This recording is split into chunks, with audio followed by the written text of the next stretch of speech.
Hello नमस्कार साथियों, राम राम सा खम्मा खणी। स्वागत है आप सभी का लहर क्लासेज पर। संघर्ष अभी जारी है, सपने होंगे सच। मैं दिनेश आंजना एक बार फिर से आप सभी के बीच में हाजिर हूं और आज अपन बात करने वाले हैं जो भी भाई बहन बीएसटीसी तैयारी कर रहे हैं उनके लिए जो अपन मॉडल पेपर कर रहे थे बीएसटीसी का, जिसके अंदर आज अपनी ये जो मॉडल पेपर की चौथी क्लास होने वाली है। इससे पहले अपन 3 मॉडल पेपर यानी कि 120 क्वेश्चनों पर डिस्कस कर चुके हैं। आज अपना मिक्स मसाला का ये चौथा नंबर आपकी क्लास रहने वाली है और अब की बार भाई क्या है 450 पार। बिल्कुल आप बहुत ही अच्छे तरीके से 450 नंबर ला के आ सकते हैं। बस आपको एक उचित रणनीति और उचित दिशा निर्देश के अनुसार आपको दोस्तों क्या है मेहनत करनी होगी। तो एक बार जो भी भाई जुड़ चुके हैं सभी से निवेदन रहेगा, बिल्कुल ज्यादा टाइम वेस्ट ना करते हुए अपनी क्लास को स्टार्ट करते हैं। आज का आपका जो पहला क्वेश्चन है वो आपसे पूछा जा रहा है। निम्न प्रश्न में एक अनुक्रम दिया गया है जिसमें एक आकृति लुप्त है। एक प्रश्न दिया गया आप में जिसमें एक अनुक्रम दिया गया है। इस अनुक्रम के अंदर एक आकृति क्या है, एक आकृति लुप्त है। दिए गए अनुक्रम में से क्या है वह लुप्त आकृति को पूरा करना। कौन सी लुप्त है, तो यहाँ पे देखिएगा शोभ मंडल, शोभ मंडल के बाद समताप मंडल, समताप मंडल के बाद मध्य मंडल और मध्य मंडल के बाद कौन सी बर्थ होती है वो आपसे पूछा गया। जब साथियों अपन अपना सौर मंडल पढ़ते हैं, आपने सौर मंडल पढ़ा होगा। ये सौर मंडल सर आप विज्ञान का टॉपिक है तो वैसे तो देखें तो ये विज्ञान के अंदर आता है, लेकिन कुछ ऐसे टॉपिक्स है जो भौतिक से मतलब भूगोल से जुड़े हुए होते हैं। जैसे सौरमंडल हो गया तो ये आप भूगोल के अंदर भी इसको पढ़ दें। उसी प्रकार जो पारिस्थितिकीय वन्य जीव वन्य अभियान वगैरह होते हैं तो वो अपन भूगोल में भी पढ़ते हैं और साइंस में भी पढ़ते हैं। उसी प्रकार यह आपका लिखेगा सौर मंडल के बाद समताप मंडल, समताप मंडल के बाद मध्य मंडल और मध्य मंडल के बाद क्या आता है, थर्मोस्फेयर आता है। तो यहाँ पे बी आंसर आपका राइट हो जाएगा। बिल्कुल जिस भी भाई बहन ने बी बताया सभी का राइट है बिल्कुल, लेकिन नाम नहीं लूंगा किसी का क्योंकि अपन को थोड़ा फास्ट चलना है। कमेंट आप सभी की मैं देख पा रहा हूँ। बिल्कुल बी वाले सारे के सारे यहाँ पे क्या हो जाएंगे, राइट हो जाएंगे। अगला क्वेश्चन आपका क्या हो जाएगा, तो देखिएगा निम्न प्रश्नों में अक्षरों का कौन सा समूह खाली स्थानों पर क्रमवार देखने पर श्रृंखला को पूरा करेगा। कमेंट बॉक्स को इधर ले आओ ताकि मैं यहाँ खड़ा होकर देख सकूं। बिल्कुल ठीक है, हाँ यहाँ ले आओ, ठीक है। तो देखिएगा निम्न प्रश्न में अक्षरों को कौन सा समूह खाली स्थानों को क्रमवार दी गई श्रृंखला को पूरा करेगा। एक श्रृंखला है, श्रृंखला को आपको क्या करना है, पूरा करना है। इसमें ये आपको यहाँ पे खाली स्थान दिए गए, इन खाली स्थानों के अंदर क्या आएगा वो आपसे क्या है पूछा जा रहा है। तो देखिएगा ऐसा जब भी श्रृंखला होती है उसको कैसे सोल्व किया जाता है तो आपको दोस्तों पता होना चाहिए। जो ज्यादा अंक दे रखे ना उनको पकड़ने की अपन क्या करते हैं, कोशिश करते हैं। जो ज्यादा अंक दे रखे हैं उनको अपन क्या करेंगे, पकड़ने की कोशिश करेंगे ताकि अपन को कुछ ना कुछ थोड़ा हिंट मिल सके, ठीक है। तो बी एल यू ये एक बड़े वाला है, U B U B U B, तो एक क्रम अपन को पता चल गया यूबी यूबी यूबी बी का क्रम आता है। तो हो सकता है इस यू के बाद भी क्या आए, बी आए, क्योंकि क्रम कौन सा आ रहा है देखिएगा यूबी यूबी यूबी यहाँ भी आ जाए, यूबी यहाँ भी आ जाए। तो हो सकता है यहाँ पे बी आए तो यूबी का कौन सा हो जाए, क्रम हो जाए। उसके बाद दूसरा क्रम यहाँ पे कौन सा आ रहा है, तो देखिएगा एल यू आ रहा है, ठीक है। एल यू एक बार ही आया है, ठीक है। उसके बाद और देखो तो यहाँ पे अगर बी, तो सेकंड लास्ट खाली जगह के अंदर बी कहाँ पे आ रहा है पहले इससे पता करते हैं। लास्ट खाली जगह में बी यहाँ पे आ रहा है, ठीक है। इस वाले को इसके अंदर भरते हैं, क्रम मिलता है या नहीं मिलता पता करते हैं, ठीक है। तो इस वाले को इसके अंदर भरते हैं तो देखिएगा ये कह रहा है यहाँ पे यू आ जाएगा, उसके बाद यहाँ पे क्या आ जाएगा, टी आ जाएगा, उसके बाद यहाँ पे एल आ जाएगा, उसके बाद यहाँ पे यू आ जाएगा और यहाँ पे क्या आ जाएगा, बी आ जाएगा। अब इस क्रम को देखो L U B T U B, L U B T U B, L U B T U B. देखिएगा क्रम अपना बन गया, सेट हो गया मामला। ऐसे सेट होते हैं, देखो एक बार पुनः देखो। फर्स्ट कैसे करेंगे इसको अपन ने देख लिया। ज्यादातर यहाँ पे क्रम कौन सा बन रहा, बड़े वाले को पकड़ो। बड़े वाला कौन सा, यू बी टी, तो बी यू बी, ये देखिएगा टी तो पता नहीं क्या हो सकता, लेकिन ये देखो यू के बी, यू बी ये वाला, यू बी ये वाला और यू बी ये वाला। तो अब की बार भी हो सकता है कि यू के बाद जो खाली जगह पड़ी इसमें क्या है, बी आए, तभी तो यू बी का क्या बनेगा, क्रम बनेगा। यू बी का क्रम बनने के लिए यहाँ पे अपन को बी भरना, मतलब लास्ट वाली खाली जगह में क्या आना चाहिए, बी आना चाहिए। सबसे लास्ट वाली खाली जगह देखिए यहाँ पे बी दे रखा है। अब इसको इसके अंदर पुट करते हैं, क्रम बनता है नहीं बनता है। तो देखिएगा पहली खाली जगह में यू भर दो, दूसरी में टी भर दो, तीसरी में एल भर दो, चौथी में यू भर दो और पांचवी में बी भर दो। अब ये क्रम बन रहा है तो देखिएगा एल यू बी का जोड़ा बना, फिर टी यू बी का जोड़ा बना, L U B T U B, L U B T U B. तो L U B T U B ये वाले इनके क्या ग्रुप बन रहे हैं। तो बिल्कुल बी आंसर आपका यहाँ पे क्या हो जाएगा, राइट आंसर हो जाएगा, बी आंसर, सॉरी, ठीक है। बिल्कुल जो भी बी बता रहे हैं बिल्कुल बिल्कुल भाई साहब, बी वाले सारे के सारे क्या हो जाएंगे, सही हो जाएंगे, ठीक है। नेक्स्ट क्वेश्चन क्या है आपका, देखिएगा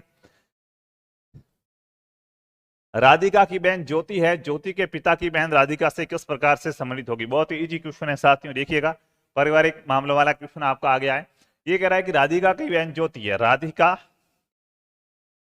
राधिका लड़की है तो मैं गोल घेरा कर दूंगा, और क्या है इसकी बहन है तो मैं प्लस कर रहा हूं ज्योति, राधिका प्लस ज्योति, ये दोस्तों आपस में क्या है गोल गोल घेरे से अपन को पता चलेगा दोनों महिलाएं हैं, और प्लस का मतलब क्या है आपस में बहनों का संबंध है इनका। तो राधिका और ज्योति दोनों आपस में क्या है एक दूसरे के क्या लगती है बहन लगती है, क्या लगती है एक दूसरे के बहन लगती है। इसने क्या कहा ज्योति के पिता की बहन राधिका से किस प्रकार से संबंधित होगी। ज्योति के जो पिता है तो वो राधिका भी तो पिता होंगे, तो इनके जो पिता है इसके पिता, इनके पिता की जो बहन होगी वो उनका इनके साथ क्या संबंध होगा।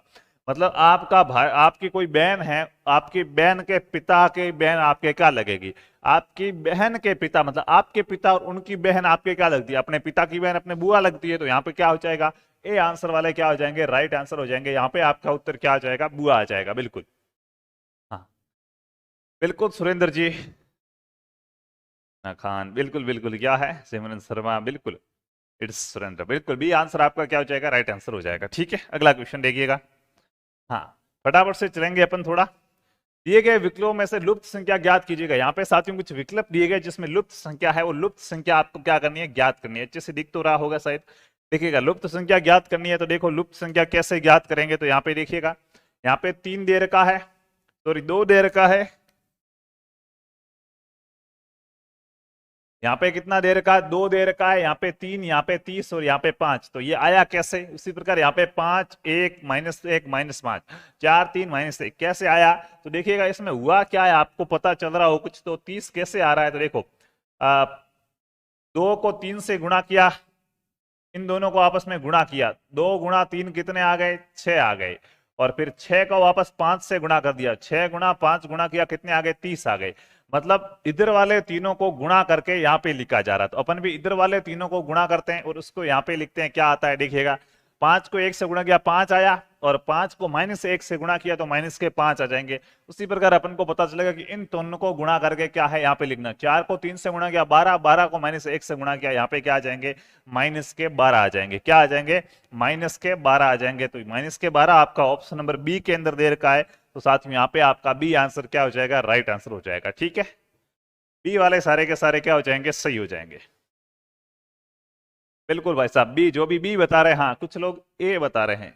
7 7 कैसे आएगा भाई, अच्छा 4 3 7 सीधा जोड़ रहे हो क्या, फिर गुणा कर रहे हो नहीं। देख लो यहाँ पे आपका -12 आएगा, क्या आएगा माइनस के 12 आएगा। इन तीनों का गुणा करके यहाँ पे जोड़ना है। कोई भी प्लस की संख्या है उसके साथ माइनस का गुणा होता है तो वो संख्या किसकी बन जाती है माइनस की बन जाती है। ठीक है चलिए चलते हैं नेक्स्ट क्वेश्चन की ओर। नीचे 4 शब्द दिए गए हैं जिनमें से 3 शब्द आपस में किसी न किसी प्रकार से समान है, जबकि एक शब्द भिन्न है। भिन्न शब्द को आपको क्या करना है छांटना है। नीचे साथियों क्या है, नीचे 4 शब्द दिए गए हैं, 4 शब्दों में से क्या है 3 शब्द है वो तो आपस में किसी न किसी प्रकार से समान है, जबकि एक शब्द भिन्न है। उस भिन्न शब्द की आपको क्या करनी है पहचान करनी है। तो करते हैं, देखो जड़ पौधे के अंदर पाई जाती है जड़, ठीक है। बीज पौधे के अंदर पाया जाता है बीज, सही बात है। मतलब पौधे का जो फल वगैरह लगेगा पेड़ में उसमें बीज, मतलब पत्तियां, तो ये भी क्या है कुछ ना कुछ क्या है पौधे में ही पाई जाएगी। यानी कि ये जो तीनों हैं जड़, देखिएगा ये जो तीनों हैं आपके कौन कौन, जड़ बीज और पत्ता, ये पौधे को निरूपित करते हैं। किसको, ये पौधे को निरूपित करते हैं। इनका ग्रुप मिलकर क्या बनाता है पौधा बनाता है। जबकि तालाब क्या है, तालाब साथियों एक जल का स्रोत है। किसका स्रोत है, पानी का स्रोत है। तो ये इनसे क्या हो जाएगा अलग हो जाएगा। यहाँ पे जिसने भी बी आंसर बताया उन सभी का आंसर क्या हो जाएगा सही हो जाएगा। जो जड़ बीज और पत्ते हैं ये तो क्या है पौधे के एक भाग है, जबकि क्या हो जाएगा तालाब एक जल का स्रोत होता है। ठीक है अगला क्वेश्चन देखिएगा। निम्न 4 अक्षर समूह में से कौन सा एक इस समूह का हिस्सा नहीं है। साथियों देखिएगा अक्षरों के यहाँ पे क्या है 4 समूह दिए गए, इनमें से कौन सा अलग है उस अलग की पहचान करनी है। अब सब देखो पेड़ पौधा तना होता है तब तो हम अलग की पहचान कर लेते हैं, इनको कैसे अलग की पहचान करें। तो देखिएगा ABCD लिखते हैं अपने आप आपको पता चल जाएगा। मुझे तो यहाँ पे दिख रहा है DWTG BYWD CXWD है, मुझे तो दिख रहा है कि ये उल्टे लिखे हुए। उल्टे कैसे लिखे हुए अभी बताते हैं आपको। ये क्या उल्टे लिखे हुए सारे के सारे, ये उल्टा नहीं लिखा हुआ है, एफ का उल्टा US का जी, ये नहीं होता। ठीक है देखो अभी बता करते हैं। ABCD के अपन के आपको पता 2 अर्धांश होते हैं, कितने 2, देखिएगा अपन ABCD ऐसे लिखते हैं A B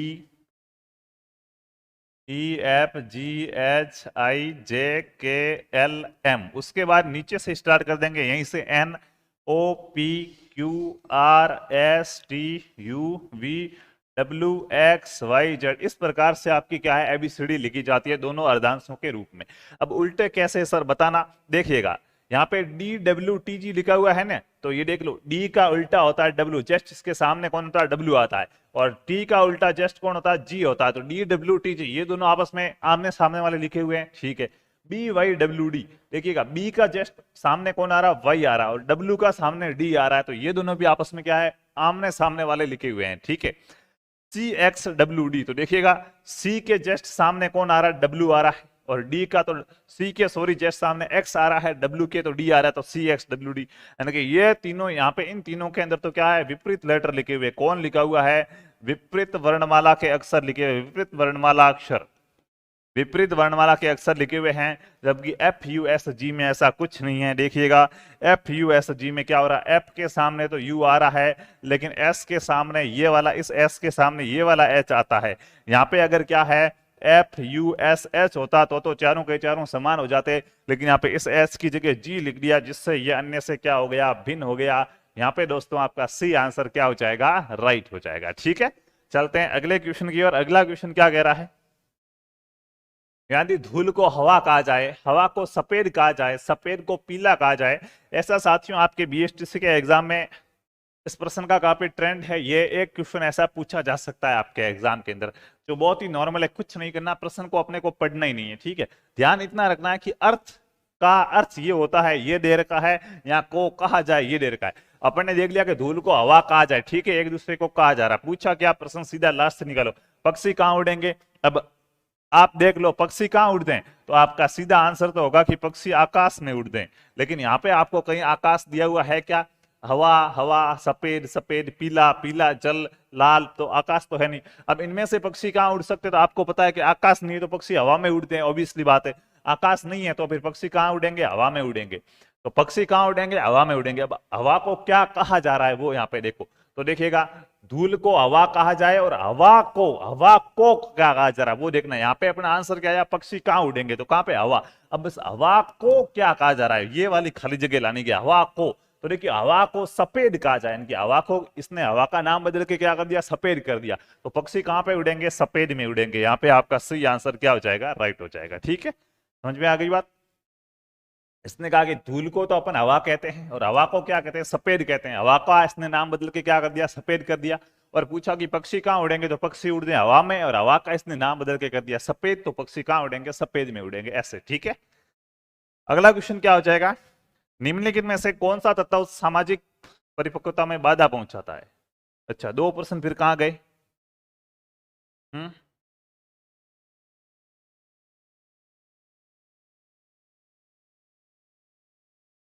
अच्छा 1% आप बीच में शिक्षण अभिरुचि का घुसेड़ दिया, ठीक है भाई, टाइपिस्ट है, कुछ भी कर सकते हैं, ठीक है।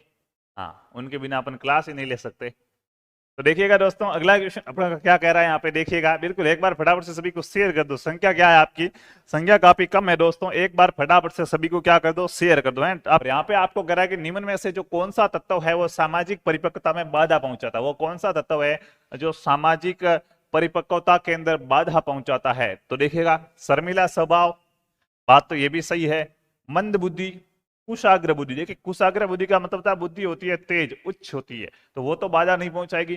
शारीरिक विकास बाधा नहीं पहुंचाता है, शर्मिला स्वभाव बाधा पहुंचाता है, या मंद बुद्धि, दोनों बाधा पहुंचाते हैं। सबसे ज्यादा कौन पहुंचाता है, तो देखिए शर्मिला स्वभाव होगा तो भी सामाजिक विकास नहीं हो पाता है, लेकिन मंद बुद्धि उससे ज्यादा है। अगर बुद्धि मंद है तो फिर क्या है, विकास हो ही नहीं सकता। तो आपका बी ऑप्शन यहाँ पे क्या हो जाएगा, राइट आंसर हो जाएगा। जिसने बी बताया वो क्या है, सही है।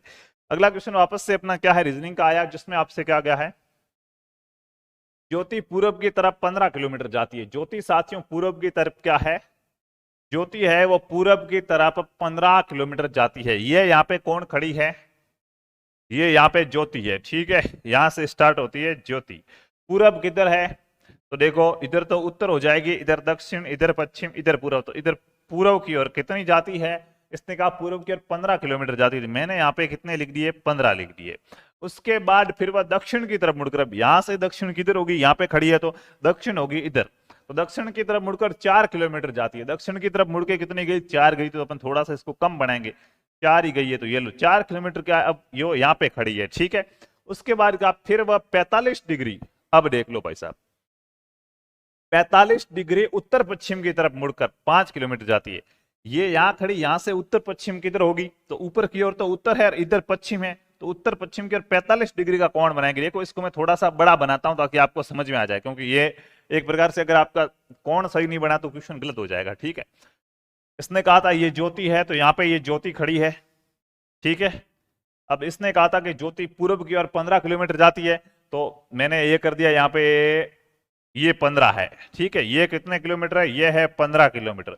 जब इतना बड़ा 15 किलोमीटर, तो 4 किलोमीटर तो बहुत छोटा होगा भाई, 15 किलोमीटर इतना बड़ा है, तो 4 किलोमीटर तो इसका तीसरा भाग ही होगा ना, है इतना आप मान के चलो भाई, 5 का तीसरा होता है तो 4 थोड़ा सा ज्यादा, तो इसका मैं इतना सा क्या है, ये 4 किलोमीटर इतना सा भाग हो जाएगा। इसको मैं नीचे बनाऊं तो इसने कहा है कि 4 किलोमीटर फिर वो दक्षिण की तरफ जाती है, तो यहां से ये अपना 4 किलोमीटर हो गया। कितना हो गया, ये 4 किलोमीटर हो गया। 4 किलोमीटर कहाँ गई, दक्षिण की ओर गई। अब इसका मुंह कहाँ है, यहाँ पे है। उसके बाद का फिर वो 45 डिग्री उत्तर पश्चिम की ओर मुड़ती है। अब यहां से 45 डिग्री वो उत्तर पश्चिम, यानी कि देखो ये दिशा यहां खड़ी है, तो यहां से उत्तर तो हो गई ऊपर वाली, और पश्चिम कौन सी हो गई, ये वाली। तो उत्तर पश्चिम यानी कि इन दोनों के जो बीच की दिशा होगी, इसको अपन क्या कहेंगे, उत्तर पश्चिम कहेंगे। तो उत्तर पश्चिम की ओर क्या है, मुड़ती है। तो 45 डिग्री के कोण के साथ उत्तर पश्चिम की ओर मुड़ती है। तो यहां से ये आपकी क्या हो जाएगी, ये 45 डिग्री का यहाँ पे कोण बना के उत्तर पश्चिम की ओर क्या कर जाएगी, मुड़ जाएगी, ठीक है। उत्तर पश्चिम की ओर कितनी चलती है, तो इसने कहा कि उत्तर पश्चिम की ओर क्या है, 5 किलोमीटर जाती है। तो 5 किलोमीटर आपकी उत्तर पश्चिम से जाती जाती यहां तक वो आ जाएगी। कहां तक आ जाएगी, यहां तक आ जाएगी 5 किलोमीटर, ठीक है। ये आप देख भी सकते हैं, क्योंकि जब 5 4 हो तो यहाँ पे आपका 15 ये वाला आ जाएगा, ठीक है। तो 5 किलोमीटर जाती है। फिर वह अपनी प्रारंभिक स्थिति से किस दिशा में, अब ये अपनी प्रारंभिक स्थिति अब ये यहाँ पे आ गई है, ठीक है। और इसने पूछा, यहाँ पे हो सकता है थोड़ा बहुत आगे जाए तो यहाँ तक आ जाए या यहाँ तक आ जाए, ठीक है, लेकिन पूरी यहाँ तक तो नहीं आ पाएगी, ठीक है। तो ये यहाँ पे पहले थी, ये इसकी कौन सी स्थिति है, प्रारंभिक स्थिति है। अब इसने पूछा कि प्रारंभिक स्थिति से किस दिशा के अंदर है, तो बताओ बताओ फटाफट से।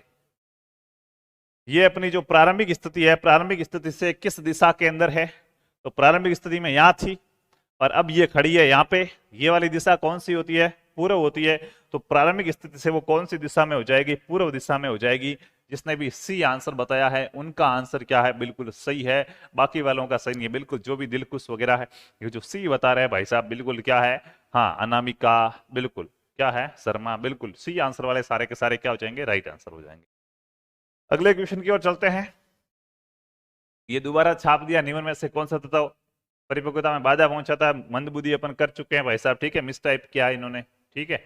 अगला क्वेश्चन क्या हो जाएगा, तो देखिएगा, निम्नलिखित प्रश्नों में आप किस कथन से सर्वाधिक सहमत है, बताओ। 4 आपके सामने कथन दे रखे हैं, इनमें से आप किस कथन से सर्वाधिक सहमत हैं, किस कथन से आप सर्वाधिक सहमत है, फटाफट से बताओ। निम्नलिखित प्रश्नों में आप किस कथन से सर्वाधिक सहमत हैं। ये हर अध्यापक की जिम्मेदारी है कि वह प्रत्येक छात्र के घर के वातावरण के बारे में जानकारी रखे। प्रत्येक अध्यापक की ये जानकारी है कि वो प्रत्येक छात्र के घर का जो वातावरण है उसके बारे में उसको जानकारी होनी चाहिए, सही बात है। प्रत्येक छात्र को घरेलू वातावरण के बारे में जानकारी रखना अध्यापक के लिए जरूरी नहीं है। अभी तो अपन कह रहे हैं कि जरूरी है, और अभी कह रहे जरूरी नहीं है, तो ये तो गलत हो जाएगा। प्रत्येक छात्र के घरेलू वातावरण के बारे में जानकारी रखना असंभव है। देखो है तो असंभव, ये बात तो सही है, लेकिन जहां तक कोशिश हो तो रखनी चाहिए, थोड़ा सा कम सही है। ये भाई ज्यादा सही है, ये थोड़ा सा कम सही है। छात्र के घरेलू जीवन के बारे में जानकारी प्राप्त करने का प्रयत्न करना अध्यापक के लिए अवांछनीय कार्य है। देखो अवांछनीय मतलब इतना इंपॉर्टेंट नहीं है, लेकिन फिर भी रखनी चाहिए, तो ये थोड़ा सा ये भी सही है। सबसे ज्यादा सही कौन सा हो जाएगा कि हर अध्यापक की जिम्मेदारी है कि वो प्रत्येक छात्र के क्या है, घर के वातावरण के बारे में जानकारी रखे। तो यहाँ पे आपका ए ऑप्शन क्या हो जाएगा, सही आंसर हो जाएगा, ठीक है। चलिए चलते हैं नेक्स्ट क्वेश्चन की ओर। समाज में सम्मान प्रतिष्ठा बढ़ती है। समाज में साथियों सम्मान प्रतिष्ठा कब बढ़ेगी, बताओ। आपका व्यवहार कैसा होगा, या आप क्या करोगे ताकि समाज में क्या है, आपका सम्मान और आपकी प्रतिष्ठा बढ़ेगी। समाज में सम्मान और प्रतिष्ठा कब बढ़ती है, तो आप सभी को पता है, सत्ता में आने पर। हालांकि हकीकत बात तो ये है कि जब सत्ता में आओगे तब समाज में मान प्रतिष्ठा बढ़ेगी, लेकिन अपने को पॉजिटिव आंसर देना है। यूनियन की शक्ति को बढ़ाने से, आदर्श व्यवहार से और समाज सेवा से। तो देखिएगा समाज सेवा करोगे तो ही क्या है आपकी प्रतिष्ठा बढ़ेगी, जरूरी नहीं है। समाज सेवा करने भी प्रतिष्ठा बढ़ती है, बहुत अच्छी बात है, एकदम सही बात है। लेकिन अपन अगर समाज सेवा नहीं भी कर पाते, कहते हैं ना कि किसी की सेवा नहीं कर सको, पुण्य नहीं कर सको तो पाप नहीं करना है। आप अच्छा काम कर सको नहीं कर सको वो अपनी अपनी योग्यता होती है, लेकिन बुरा काम नहीं करना। भाई अच्छा कर सके नहीं करें, लेकिन बुरा तो नहीं कर सकते हैं, बुरा तो छोड़ सकते हैं ना। तो वही बात है, आपका व्यवहार क्या हो, आदर्श हो। समाज सेवा बाद की बात है, अगर आपसे हो तो आप समाज सेवा करो, दैट्स बहुत ही अच्छा आंसर है। लेकिन उससे पहले आपका व्यवहार कैसा होना चाहिए, आदर्श होना चाहिए, ठीक है। तो यहाँ पे क्या हो जाएगा, सी आंसर राइट हो जाएगा। ऐसा नहीं कहीं गौशाला है, देखो व्यवहार का बहुत फर्क पड़ता है। आदर्श व्यवहार का मतलब आप अपना अच्छा व्यवहार कर रहे हो। आप किसी गौशाला के अंदर गए, आपने कहा भाई मैं 1100 रुपये दान कर सकता हूँ, जैसी शक्ति वैसी भक्ति, मेरे पास 1100 रुपये है, इतना ही मैं कमाता हूँ, ऐसा कुछ है, 1100 रुपये में गौशाला में दान करता हूँ।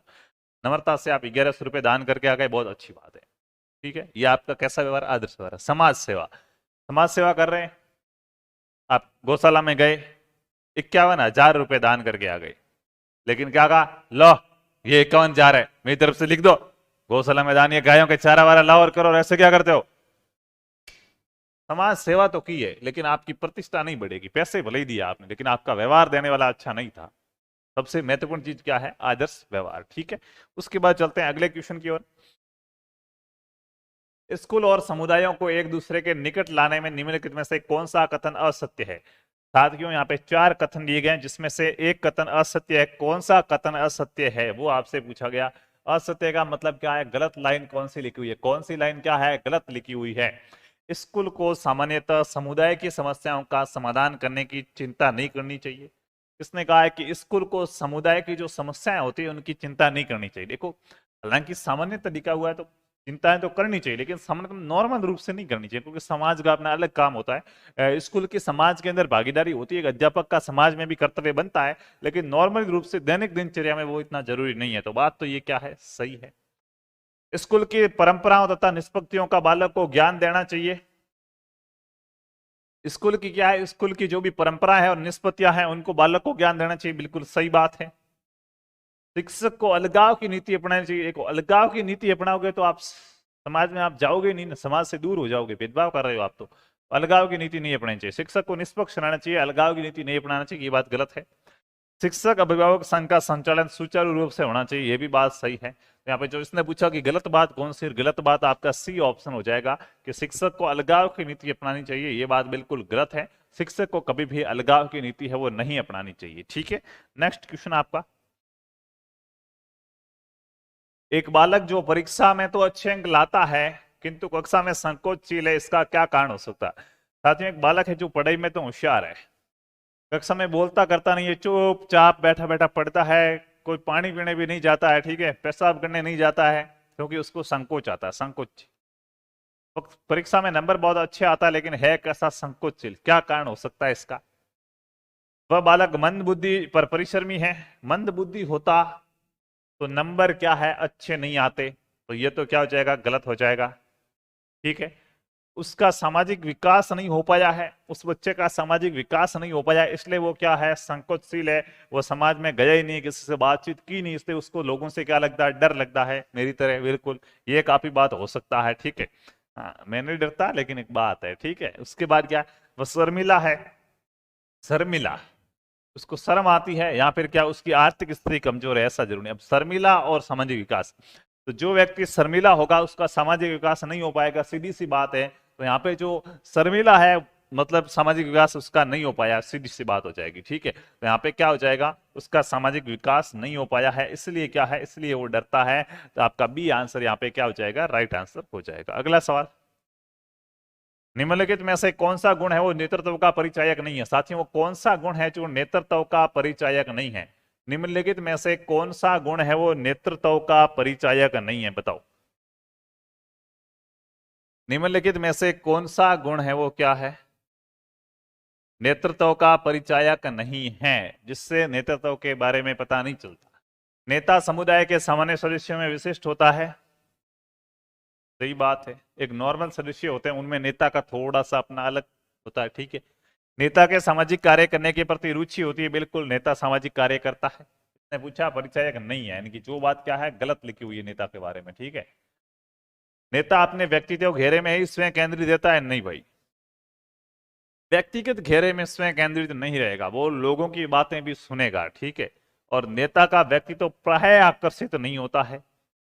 तो यहाँ पे आपके पास दो ऑप्शन आ गए हैं, जब सबसे ज्यादा गलत कौन सा है वो बताना। तो देखिएगा, नेता का व्यक्तित्व दूसरी बात है, ठीक है। उससे पहले नेता अगर खुद अपनी मन मर्जी कर रहा है, स्वयं ही क्या है, व्यक्तिगत घेरे के अंदर केंद्रित रह रहा, समूह में नेता का स्थान केंद्र होता है। देखो, आपसे प्रश्न पूछा जाएगा, एक समूह में नेता होता है, क्या पूछा जाएगा, एक समूह में नेता होता है, तो समूह में नेता हमेशा क्या होता है, केंद्र में होता है। ध्यान रखना, समूह में तो नेता हमेशा कहां पे होता है, केंद्र में होता है, लेकिन व्यक्तिगत घेरे में वो केंद्र में नहीं होता है, ठीक है। तो यहाँ पे आपका क्या है, आपका सी ऑप्शन राइट हो जाएगा, ठीक है। बाकी हो सकता था कि नेता का व्यक्तित्व प्राय आकर्षित नहीं होता है, क्या तो आकर्षित होता है, बात तो ये भी गलत है, लेकिन इससे ज्यादा गलत नेता के गुण के लिए क्या, ये व्यक्तित्व आकर्षित होने वो अलग बात है, लेकिन उसको क्या है, समूह के अंदर केंद्रित रहना होगा, व्यक्तित्व रूप से क्या है, वो अपने ही घेरे में केंद्रित नहीं रह सकता, ठीक है। अगला सवाल, निम्नलिखित में से कौन सा कथन गलत है, बताओ। निम्नलिखित में से कौन सा कथन गलत है, उसके बारे में आपसे पूछा जा रहा है। निम्नलिखित में से कौन सा कथन क्या है, आपका गलत है। हाँ, अध्यापक कक्षा का एक स्वीकृत नेता होता है। अध्यापक कक्षा का एक स्वीकृत नेता होता है, सभी उसको मानते हैं, बिल्कुल राइट बात है। दुर्बल व्यक्तित्व और शर्मीले स्वभाव का होने पर भी छात्र अध्यापक को नेता मानते हैं। अध्यापक का व्यक्तित्व दुर्बल है और शर्मीला स्वभाव है, फिर भी छात्र उसको नेता मानते हैं। अध्यापक को ऐसे बालकों को जो नेता बनने की क्षमता रखते हैं उपयुक्त अवसर प्रदान करने चाहिए, सही बात है। एक अच्छा अध्यापक वही होता है जो किसी भी परिस्थिति में कक्षा का नेतृत्व सदैव अपने हाथ में रखता है, ये भी बात सही है। भाई, अच्छा अध्यापक वही है जो नेतृत्व खुद कर सकता है, परिस्थिति बिगड़े और वो यूं नहीं कि ये काम तो मुझसे नहीं होगा, किसी और को बुलाओ, प्रिंसिपल को बुलाओ, ऐसा नहीं होता है।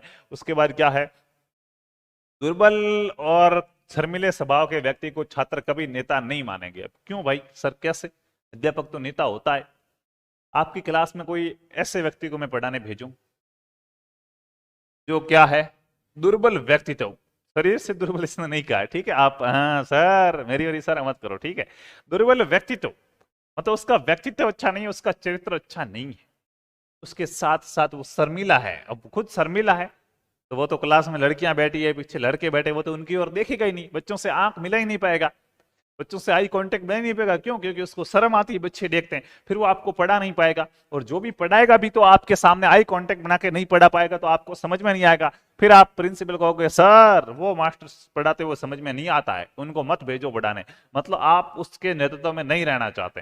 तो फटाक से आपने उसको नेता नहीं माना। तो ये चीज सही है कि दुर्बल और क्या है, शर्मिले स्वभाव के अध्यापक को भी छात्र नेता मानते हैं क्या? नहीं मानते, इसको नेता नहीं मानते, ये बात यहाँ पे लिखी हुई है गलत है, इसलिए बी ऑप्शन आपका क्या हो जाएगा, सही हो जाएगा, ठीक है। नेक्स्ट, यदि कोई अभिभावक आपसे मिलने नहीं आता है तो आप क्या करेंगे, बताओ। कोई अभिभावक है साथियों, बच्चे का पिताजी है, माताजी या जो भी इनको पढ़ाते हैं वो बच्चों के अभिभावक होते हैं। कोई भी अभिभावक आपसे मिलने नहीं आता है, उस समय आप क्या करोगे, फटाफट से बता दो। कोई भी अभिभावक आपसे मिलने नहीं आता, आप क्या करोगे? बालक पर ध्यान नहीं देंगे, अभिभावकों को लेटर लिखेंगे, स्वयं उनसे मिलने जाएंगे, बालक को दंड देना प्रारंभ करेंगे।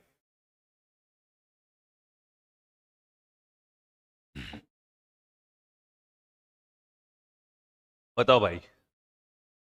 देखो, अभिभावक अपने से मिलने नहीं आ रहा था, अपन खुद उससे मिलने जाएंगे, यहाँ पे क्या हो जाएगा, स्वयं उनसे मिलने जाएंगे, सी ऑप्शन आपका राइट हो जाएगा, ठीक है। नेक्स्ट क्वेश्चन, यदि कोई छात्र आपके साथ अभद्र व्यवहार करता है तो आप क्या करेंगे, बताओ। कोई छात्र है जो आपके साथ क्या करता है, अभद्र व्यवहार करता है, आप क्या करोगे? कोई छात्र आपके साथ अभद्र व्यवहार करता है, अच्छा व्यवहार नहीं करता है, मर्यादित व्यवहार नहीं करता है, उस समय आप क्या करोगे?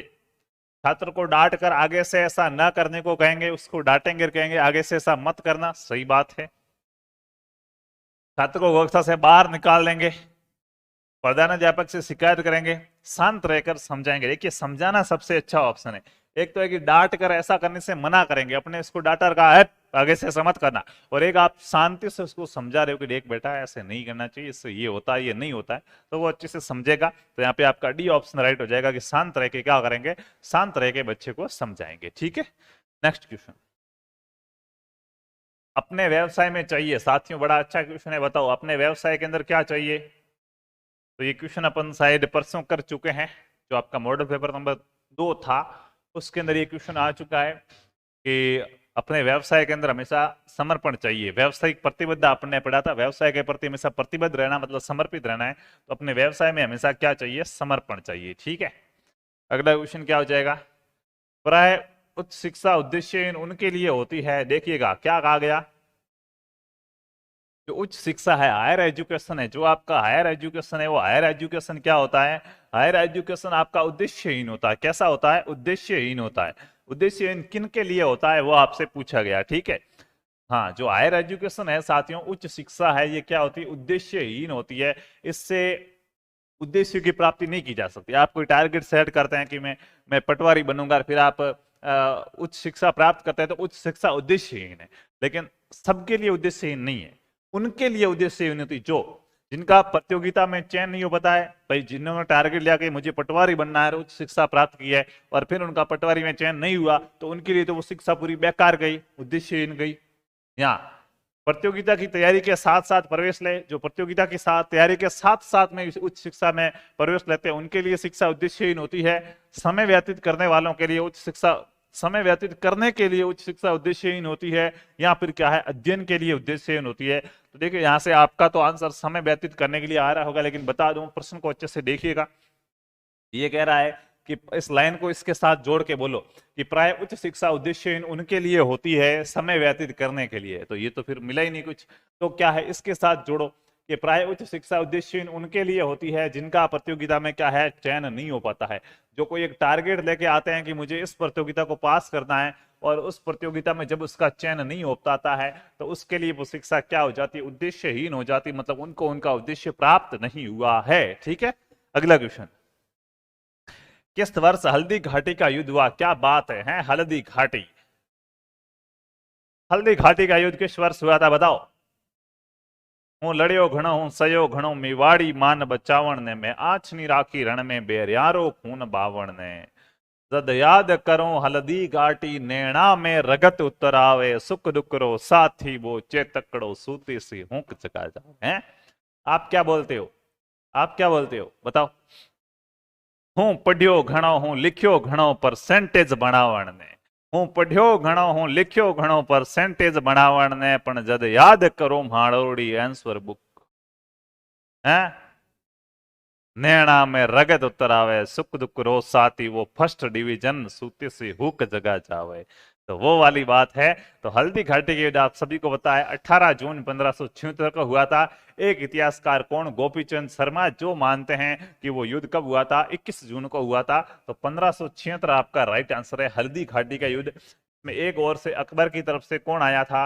अकबर की तरफ से आपका मान सिंह आया था। ठीक है, अकबर की तरफ से कौन आया था? मान सिंह आया था। और इधर क्या है? मेवाड़ से कौन गए थे? राणा प्रताप गए थे। कौन गए थे? महाराणा प्रताप। इनकी सेनाओं के बीच में क्या हुआ था? इनकी सेनाओं के बीच युद्ध हुआ था। अकबर का सेनापति मान सिंह, महाराणा प्रताप का सेनापति कौन था? हाकिम खान। कौन था? हाकिम खान सूरी। ठीक है, हाकिम खान सूरी। ठीक है, ये चीज आपको क्या करनी है? याद रखनी है। अगला क्वेश्चन आपका क्या हो जाएगा?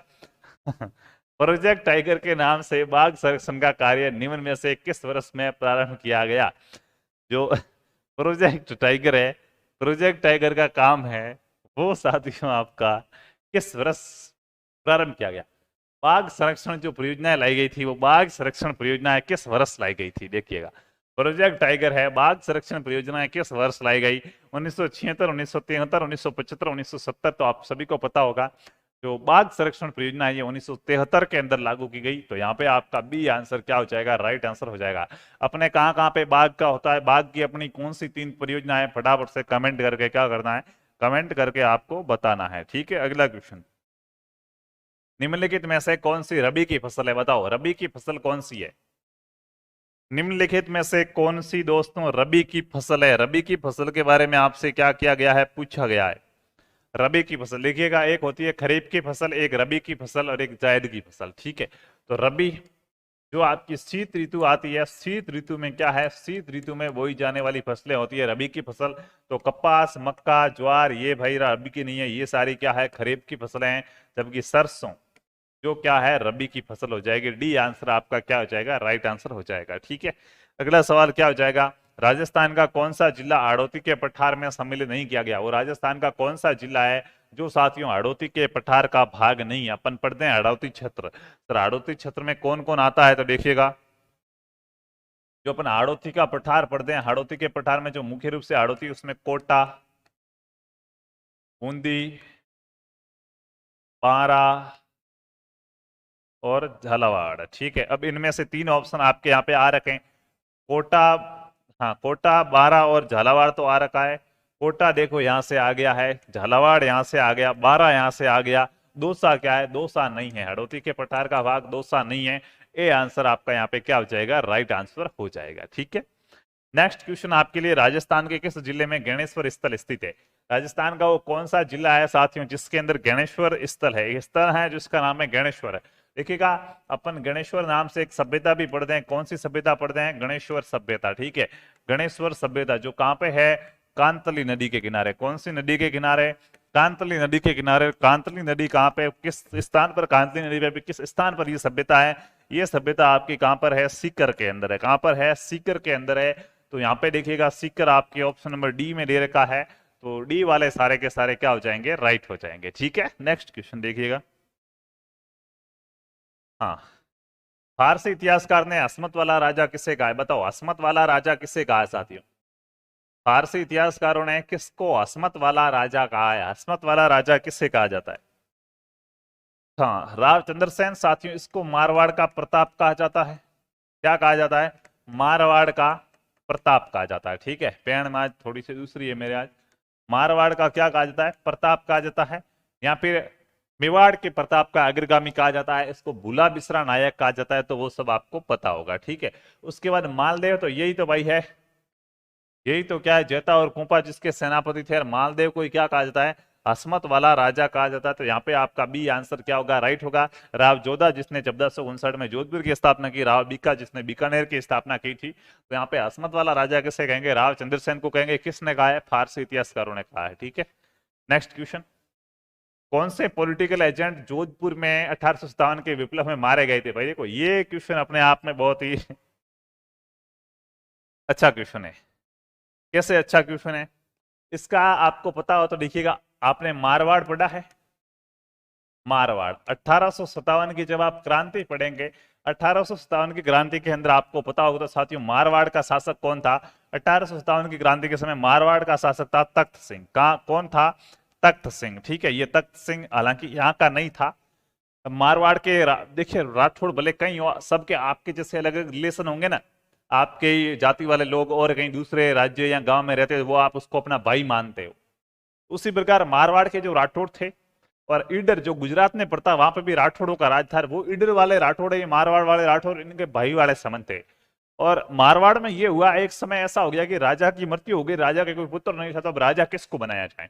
तो फिर वो ईडर वहां गए कि भैया अपने भाई वहां रहते हैं, उनको क्या करे, राजा बनाए। ठीक है, तो ईडर से एक व्यक्ति था जिसको गोद लिया गया था, उस व्यक्ति का नाम क्या था, तख्त सिंह। तो ये मुख्य रूप से तो कहाँ का था, ये ईडर गुजरात का था। कहाँ का था, ईडर गुजरात का था, यहां से इसको गोद लिया गया था। ये बनता है मारवाड़ का शासक। और यहाँ पे जो भी ठिकाने थे, एक ठिकाना अउआ के अंदर एक ठिकाना पड़ता है जिसका नाम क्या है, अउआ। अउआ का ठिकाना, जो अउआ कहाँ पे पड़ता है, पाली के अंदर पड़ता है। और यहाँ का साथियों सामंत था जिसका नाम था खुशहाल सिंह। कौन था, ठाकुर खुशहाल सिंह। इसका नाम क्या था, ठाकुर खुशहाल सिंह। ठीक है, यहाँ पे एक सामंत था जिसका नाम क्या था, ठाकुर खुशहाल सिंह। अब देखिएगा यहाँ पे कुछ कर वगैरह देने पड़ते थे पहले, तो ये भाई बंदा नया नया था, गुजरात से आया था, मारवाड़ की परंपराएं वगैरह ये नहीं जानता, तो इसने सामंतों वगैरह उनमें कुछ कर वर में कुछ क्या है गड़बड़ करनी स्टार्ट कर दी, नियम बदलने शुरू कर दिए, जिससे खुशहाल सिंह जो अउआ का सामंत था, इसके और इसके बीच में बननी बंद हो गई। 1857 का समय है, सहायक संधियां कर रखी है। अब इसकी ओर से लड़ने कौन जाएगा, तो आप सभी को पता है इसकी ओर से लड़ने कौन जाएंगे, अंग्रेज जाएंगे भाई, क्योंकि अंग्रेजों ने सहायक संधि कर रखी है। उस समय यहाँ पे अंग्रेज कौन था, तो यहाँ का जो पॉलिटिकल एजेंट था, एक पूरे राजस्थान में तो एजीजी हुआ करता था, एजेंट टू गवर्नर जनरल, जो तो अपना 1857 की क्रांति के समय पैट्रिक लॉरेंस था। और एक एजीजी जो पॉलिटिकल एजेंट हुआ करता था, वो जो एजीजी वगैरह है, एजीजी और राजा के बीच में क्या है बात करने की कोशिश करता था, संपर्क करवाता था। तो उस समय यहाँ का जो पॉलिटिकल एजेंट, जिसको इंग्लिश में पीए कहेंगे, वो था आपका मैक मोसन। कौन था, मैक मोसन। तो ये सेना लेके लड़ने गया। इनसे पहले इनके बीच और भी दूसरे युद्ध हो चुके थे, लेकिन जिस युद्ध के अंदर इसका क्या है, इसका मारा गया था या इसका सिर काटा गया था, वो आपका युद्ध था चेलावास का युद्ध। कौन सा युद्ध, चेलावास का युद्ध, जिसको क्या कहा गया, काले गोरों का युद्ध। कौन सा युद्ध कहा गया है, काले और गोरों का युद्ध, ठीक है। यानी कि एक तरफ तो काले कौन थे, ये ठाकुर कुशाल सिंह वाली पार्टी, और गोरे कौन थे, मैकमोहन वाली पार्टी, ठीक है। इससे पहले एक अंग्रेज अधिकारी एक सेना लेके और आया था। यहाँ की कहानी बड़ी इंटरेस्टिंग है। आप कैसे कहोगे कि ठाकुर कुशाल सिंह ने चंद सैनिकों के सामने एक अंग्रेज अधिकारी जो मारवाड़ का पॉलिटिकल एजेंट है उसका सर काट दिया। तो देखिएगा होता क्या है, इधर तो भाई कौन है, खुशाल सिंह, इधर तो कौन है, इधर तो खुशाल सिंह की आर्मी है। किसकी आर्मी है, खुशाल सिंह की आर्मी है, ठाकुर खुशाल सिंह की यहाँ पे आर्मी है। और इधर कौन है, इधर अंग्रेज, एक दूसरा अंग्रेज अधिकारी था, एक दूसरा अंग्रेज अधिकारी था, वो क्या है, वो सेना लेके आया था, ठीक है। और मैकमोहन मारवाड़ से सेना लेके आने ही वाला था। भाई मारवाड़ से कौन आएगा, मारवाड़ से आएगा मैकमोहन सेना लेके। कौन आएगा, मारवाड़ से मैकमोहन सेना लेके आएगा। पहले बहुत से युद्ध हुए थे तो ये अंग्रेज अकेले आते थे, ठाकुर कुशाल सिंह से लड़ते थे, तो ये क्या है, हमेशा हार जाया करते थे। तो अब की बार एक बड़ा अंग्रेज अधिकारी उधर से सेना लेके आता है दिल्ली की तरफ से, और अजमेर की तरफ से ये आया था, अजमेर की तरफ से ये आता है। और मैकमोहन को कहा कि तू मारवाड़ की तरफ से सेना लेके आ जा, अपन दोनों मिलके क्या करेंगे, मिलके खुशाल सिंह पर आक्रमण करेंगे, इसको क्या कर देंगे, इसको जीता देंगे। अब होता क्या है, मैकमोहन थोड़ा लेस्ट आया, ये बंदा पहले ही आ गया था। इसने देखा यार इतने से सैनिक भिड़ जाते हैं क्या, जोश थोड़ा इसका था, यार मैकमोहन आएगा, ऐसी खोटी हो रहे हैं, फटाफट से युद्ध कर लेते हैं। मैकमोहन के आने से पहले ही अंग्रेजों ने क्या कर दिया, खुशाल सिंह पे धावा बोल दिया। और भाई साहब खुशाल सिंह की सेना इतनी लड़ी कि इनको क्या कर दिया, इनको हरा दिया, इनको क्या कर दिया, इनको हरा दिया, इनकी क्या हो गई, हार हो गई, ठीक है। अब इनकी हार हुई और ये क्या हो गई, ये जीत गए, ठीक है। ये जीत गए, तो ये जीते तो ये ढोल नगाड़े वगैरह बजा रहे थे, अपनी जीत का उत्सव मना रहे थे, जीत गए, जीत गए। अब आपको पता हो तो उस समय 1857 की क्रांति वाला जो विद्रोह चल रहा था, तो विद्रोह के अंदर आपको पता हो तो ये यहाँ के इनके जो सैनिक थे, ये सैनिक कहाँ के थे भाई, ये एरिनपुरा छावनी के भागे हुए सैनिक थे। ठाकुर कुशाल सिंह के पास जो एरिनपुरा में साथियों विद्रोह हुआ था, एरिनपुरा के सैनिक थे भागे हुए। तो इनके जो कपड़े पहने हुए थे वो सैनिकों वाले कपड़े थे, और सैनिक अंग्रेजों के थे। तो मतलब इनके सैनिकों वाले के भी अंग्रेजों के कपड़े पहने हुए। इनके कितने कपड़े पहने हुए, ठाकुर कुशाल सिंह की सेना में जो सैनिक है वो पहले अंग्रेजों के यहाँ काम करते थे, तो उनके कपड़े अंग्रेजों वाले हैं, लेकिन अब वो अंग्रेजों से विद्रोह कर रहे, किसके साथ में आगे, ठाकुर कुशाल सिंह के साथ आगे। और इधर जो अंग्रेजों की सेना खुद आई है, तो उनके तो अंग्रेजों वाले हो गई। तो दोनों की सेनाओं को ये पहचान नहीं पाया, युद्ध कर दिया, ये हार गया, ये हार के पीछे सेना लेके खड़ा हो गया कि मैकमोहन आ रहा है, इंतजार कर रहे हैं, और ये जीत के खुशियां मना रहे थे। अब इस बंदे ने देखा इधर इतने इतना ध्यान दिया नहीं, इधर देखा, भाई क्यों ध्यान दे, उसको पता ही नहीं था आगे वालों के अंग्रेजों वाले कपड़े पहन रखे। इसने खुशाल सिंह की सेना को देखा कि अंग्रेजों वाले कपड़े पहन रखे और वो नाच रहे हैं, तो इसने सोचा ये अपने वाली सेना है, अंग्रेजों के कपड़े पहन रखे, अब जीत गई इसलिए नाच रही है। वो बंदा सीधा सीधा इनकी सेना के अंदर आके घुस गया। खुशाल सिंह ने देखा इधर आ रहा है, पता नहीं इसको, आजा आजा, नजदीक आने दिया। और जैसे ये क्या है इनके अंदर आके घुसा, खुशाल सिंह ने धड़ाक से पकड़ के इसका गला काट दिया। कोई युद्ध विद्ध नहीं हुआ, ठीक है, भूल से बेचारा दूसरी सेना में घुस गया और नजदीक आते उसका गला काट के अउआ के किले पे लटका दिया था। तो ये भाई ये कौन था, ये आपका कौन था, ये मैकमोहन था। बहुत मतलब कहें तो बेकार कर्म थे इसके बेचारे के, लड़ने कोई नसीब नहीं हुआ, ठीक है, बोला था शत्रु की सेना में जाके घुस के, अब वो तो गुड़ा काटने वाला ही है। तो वो कौन था, मैकमोहन था। यहाँ पे आपका ए आंसर राइट है। जोधपुर का जो पॉलिटिकल एजेंट था, जो क्या है साथियों 1857 की क्रांति के अंदर मारा गया, ठीक है। कोटा में भी बर्टन मारा गया था, कोटा में बर्टन है, ये भी क्या है, मारा गया था। ये चीज आपको ध्यान रखनी है, ठीक है। अगला सवाल क्या हो जाएगा, अगला सवाल क्या हो जाएगा, राजस्थान के किस लोक देवता के माता पिता का नाम हंसा देवी व लॉर्ड जी था। देखिएगा राजस्थान के वो कौन से लोक देवता है जिनके क्या है माता पिता का नाम क्या है, माता का नाम तो हंसा देवी था और पिता का नाम लॉर्ड जी था। पीपा जी, धन्ना जी, जाम्बो जी और सिद्ध जसनाथ जी। तो आप सभी को पता है विष्णुई संप्रदाय के प्रवर्तक क्या है, जो आपका विष्णुई संप्रदाय है, विष्णुई संप्रदाय के प्रवर्तक कौन, विष्णुई संप्रदाय के जो साथियों प्रवर्तक है जिनका नाम क्या है, जिनका नाम जाम्बो जी है। इनकी माता का नाम हंसा देवी और पिता का नाम लॉर्ड जी था। इन्होंने 29 नियम दिए थे। सी आंसर वाले सारे क्या हो जाएंगे, राइट हो जाएंगे। अगला प्रश्न आपसे पूछा जा रहा, चंपाकली आभूषण शरीर के किस अंग में पहना जाता है, बताओ। जो चंपाकली आभूषण होता है, वो चंपाकली आभूषण क्या है, शरीर के किस अंग के अंदर पहना जाता है। चंपाकली एक प्रकार का हार होता है जो गर्दन में पहना जाएगा, ठीक है। तो कान, माथा, सिर और गर्दन, तो चंपाकली कहां पे पहना जाएगा, चंपाकली साथियों गर्दन के अंदर पहना जाने वाला आभूषण है, ठीक है। थोड़ी सी अपन ने बात बढ़ा दी स्टोरी वाली, हाँ। तो क्या ये सब अपन हिस्ट्री पढ़ेंगे तब मैं आपको बहुत अच्छे से पढ़ाने वाला हूँ, ठीक है। हिस्ट्री ऐसे आपकी याद करा देंगे चुटकियों के अंदर, ठीक है। राजस्थान का कौन सा जिला अजरक प्रिंट के लिए प्रसिद्ध है? अजरक प्रिंट कहाँ की प्रसिद्ध है? आप सभी को बता साथियों, राजस्थान में अजरक प्रिंट है वो बाड़मेर की प्रसिद्ध है। कहाँ की प्रसिद्ध है? बाड़मेर की प्रसिद्ध है। तो यहाँ पे आपका डी ऑप्शन क्या हो जाएगा? राइट आंसर हो जाएगा। अजरक प्रिंट है वो आपकी कहाँ की? बाड़मेर की प्रसिद्ध है। अब चलते हैं अपने हिंदी वाले क्वेश्चनों की ओर। तो हिंदी वाले क्वेश्चन के अंदर पहला क्वेश्चन आपसे पूछा गया है, पयोधी शब्द का संधि विच्छेद क्या होगा? बताओ पयोधी शब्द का संधि विच्छेद क्या हो जाएगा? फटाफट से क्या कर दो, फटाफट से बता दो। पयोधी शब्द है, इसका संधि विच्छेद क्या हो जाएगा?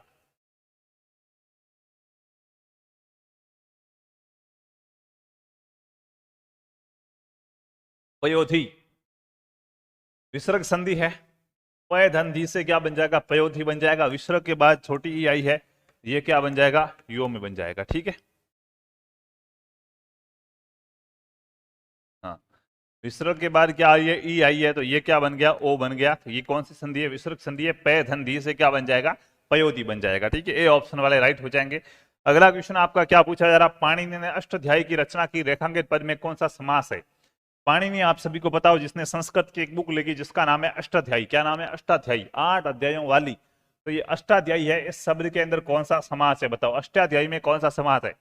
द्विगु है क्या? द्विगु तो नहीं है, द्वंद्व भी नहीं है, कर्मधारे, कर्मधारे में क्या होती है? विशेषता बताई जाएगी या नहीं बताई जाएगी? और बहुब्री, जिसके मतलब तीसरे अर्थ निकले, उसका कोई और ही अर्थ निकले, तो अष्टाध्यायी मतलब पाणिनि की एक किताब है, किताब का नाम है अष्टाध्यायी, 8 अध्यायों वाली। बहुब्री समास आपका यहाँ पे क्या हो जाएगा? राइट आंसर हो जाएगा। ठीक है, नेक्स्ट क्वेश्चन की ओर चलते हैं। आत्मजा शब्द का पर्यायवाची शब्द है। आत्मजा, आत्मजा शब्द का साथियों पर्यायवाची शब्द क्या हो जाएगा? बताओ फटाफट से बताओ थोड़ा। आत्मजा शब्द का पर्यायवाची शब्द क्या हो जाएगा? तो आत्मजा यहाँ साथियों क्या है? तन्या। आत्मजा को क्या कहा जाता है? तन्या कहा जाता है। आत्मा से जन्म या तन शरीर से जन्म, तो यहाँ पे क्या होगा? तन्या। ठीक है, उसके बाद बात करते हैं अगला, शाश्वत का पर्यायवाची शब्द है। शाश्वत का पर्यायवाची शब्द क्या हो जाएगा? बताओ। कई सालों से है, चिरंतन, बहुत लंबे समय से है, तो आंशिक, साकार, चिरंतन या लौकिक। बताओ फटाफट से। शाश्वत, हिंदी भाई पढ़ते रहना है, बिना हिंदी के काम नहीं आएगा। ठीक है, मैं आपको उस दिन भी कहा था, अगर पढ़ोगे हिंदी तो ही लगेगी बिंदी, वरना बिंदी नहीं लगेगी। ठीक है, तो हिंदी पढ़ती रहना है। और यहाँ पे शाश्वत का पर्यायवाची शब्द क्या हो जाएगा? चिरंतन हो जाएगा। तो सी आंसर आपका राइट हो जाएगा। अगला क्वेश्चन क्या है? अपरिचित व्यक्ति जिसको मंजिल की जानकारी नहीं हो। साथियों आप सभी को बता, अभी रूणीचा जा रहे हैं बहुत से लोग, मंजिल की जानकारी तो है लेकिन वो अभी तक चल रहे हैं, अभी तक मंजिल पे पहुंचे नहीं है, मंजिल हासिल नहीं हुई उनको। उनको क्या कहा जाता है? सर हमें तो जातरू कहते हैं। जातरू यानी कि जो मार्ग में चल रहे हैं, उसको अपनी मारवाड़ी भाषा में राही कहते हैं। राह पर जाने वाला, राहगीर यहाँ राही कहते हैं। ठीक है, तो देखिए अतिथि तो है नहीं, वो मेहमान तो है नहीं भाई, वो तो जा रहे हैं, अपने कोई साथी है नहीं, मित्र ही है नहीं, वो क्या? राही है। क्या है? राही है, मार्ग पे चलने वाला है। ठीक है, अपनी मंजिल के लिए जा रहे हैं, उनको अपन राही कहेंगे। नेक्स्ट क्वेश्चन आपका क्या हो जाएगा? उसने गरीबों को कंबल बांटे, रेखांकित पद में कारक है। देखिएगा उसने क्या किया है? गरीबों को कंबल बांटे हैं। अब देखो यहाँ पे दोनों के अंदर आपको कंफ्यूजन होगा। यहाँ पे समास आपसे पूछा गया है, उसने गरीबों को कंबल बांटे, इसमें कौन सा समास हो जाएगा? कारक पूछा गया है, तो कारक तो पूरा का पूरा हो जाएगा। ठीक है, उसने गरीबों को कंबल बांटे, इस वाक्य में कौन सा कारक आपको दिया गया है? गरीबों को कंबल बांटे मतलब देने का भाव है, अलग हो रहा है, कंबल अपने से अलग हो रहे हैं, तो आपको सर अपादान हो गया। लेकिन संप्रदान पे भी जरा गौर करो, करण तो है नहीं, कर्म तो है नहीं, क्योंकि कर्ता ने कर्म को करण से को, अब आपको गरीबों को कर्म कारक, अरे भाई नहीं, बांटे का भाव आया, अलग होने का भाव आया। देखो टाइम थोड़ा कम है, ऐसे नहीं करना है कि उसने गरीबों को, तो कर्ता ने कर्म को, उसने कर्ता कर्म को कर्म कारक नहीं। आप आगे देखो, कंबल बांटे, बांटे मतलब उससे कंबल क्या हुए हैं? अलग हुए हैं। अब अलग किस रूप में हुए हैं? जब भी अलग होने का भाव आता है तो दो प्रकार के कारक आते हैं, एक तो अपादान कारक आता है, एक संप्रदान कारक आता है। अपादान कारक में तो सिर्फ अलग हो जाते हैं, जबकि संप्रदान कारक में अगर दया वगैरह का भाव है, उसने क्या किया? उसको गरीबों को कंबल बांटे मतलब उसने दान किया है। क्या किया है? दान किया है। और जब भी दान करने का भाव आएगा उसमें संप्रदान कारक आता है। कौन सा कारक आता है? संप्रदान कारक आता है। डी ऑप्शन राइट है। अतीन्द्रिय शब्द में उपसर्ग कौन सा? बताओ। एक शब्द दे रखा अतीन्द्रिय, अतीन्द्रिय शब्द के अंदर कौन सा उपसर्ग हो जाएगा? फटाफट से बताओ। अतीन्द्रिय शब्द के अंदर कौन सा उपसर्ग हो जाएगा? अति धन इंद्रिय, अतीन्द्रिय उपसर्ग पूछा गया, आगे वाला अति उपसर्ग आपका क्या हो जाएगा? राइट आंसर हो जाएगा। अगला क्वेश्चन आपसे पूछा जा रहा, बैठक शब्द में कौन सा पड़ता है? ये क्वेश्चन साथियों पर मॉडल पेपर 3 में कर चुके, मेरे हिसाब से दोबारा आया है। तो बैठक बैठ धन क, बैठक बैठना धन क, तो बैठक हो जाएगा। इसके अंदर कौन सा प्रत्यय? क प्रत्यय है। ये क्वेश्चन आपका क्या है? रिपीटेड हो चुका है। ठीक है, हाँ आगे और भी सर की क्लास है स्टूडियो के अंदर, इसलिए मुझे थोड़ा सा फास्ट चलना पड़ रहा है। ठीक है, उसके लिए माफी चाहता हूँ। अगला क्वेश्चन है निम्नलिखित का विलोम शब्द चुनिए। निरामिष, देखिएगा जो मांस नहीं खाता है उसके लिए शब्द का प्रयोग होता है निरामिष। जो क्या है? जो मांस नहीं खाता, जो मांस क्या है? मांस नहीं खाता, उसके लिए कौन सा शब्द आता है? उसके लिए आता है निरामिष शब्द। विलोम शब्द क्या हो जाएगा? निरामिष। जो मांस नहीं खाता है, तो जो मांस खाता है और मांस खाने वाले को सामिस कहा जाता है, तो निरामिष का विलोम शब्द सामिस हो जाएगा। ये क्वेश्चन आप नॉट, पूरी संभावना है, आपका ध्यान रखना। ठीक है, ऐसा मुझे रात को क्या आया है? सपना आया है कि ये क्वेश्चन बच्चों के एग्जाम में आ गया। ठीक है, तो अच्छे से याद कर लेना। और किस क्रमांक का वाक्य शुद्ध है? आज का अपना अंतिम प्रश्न है, जिसमें आपसे पूछा जा रहा है कौन से क्रमांक के अंदर वाक्य क्या लिख रखा है? वाक्य आपका शुद्ध लिख रखा है, बताओ कौन से क्रमांक के अंदर वाक्य शुद्ध है? देखिएगा, रेडियो की उत्पत्ति किसने की? उत्पत्ति नहीं होता है, खोज होता है। क्या होता है? खोज होता है, उत्पत्ति नहीं होगा। रेडियो की क्या है? रेडियो की खोज किसने की? क्या हो जाएगा? रेडियो की खोज किसने की? पराधीनता, पराधीनता की बेड़ियां गले में पड़ी है। पराधीनता की बेड़ियां गले में पड़ी, गले में पड़ी नहीं होगा। ठीक है, पराधीनता की बेड़ियां मतलब एक प्रकार से पराधीनता है। ठीक है, अपन किसी के गुलाम है तो वो पैरों में होगी। गत सोमवार वह लंदन जाएगा।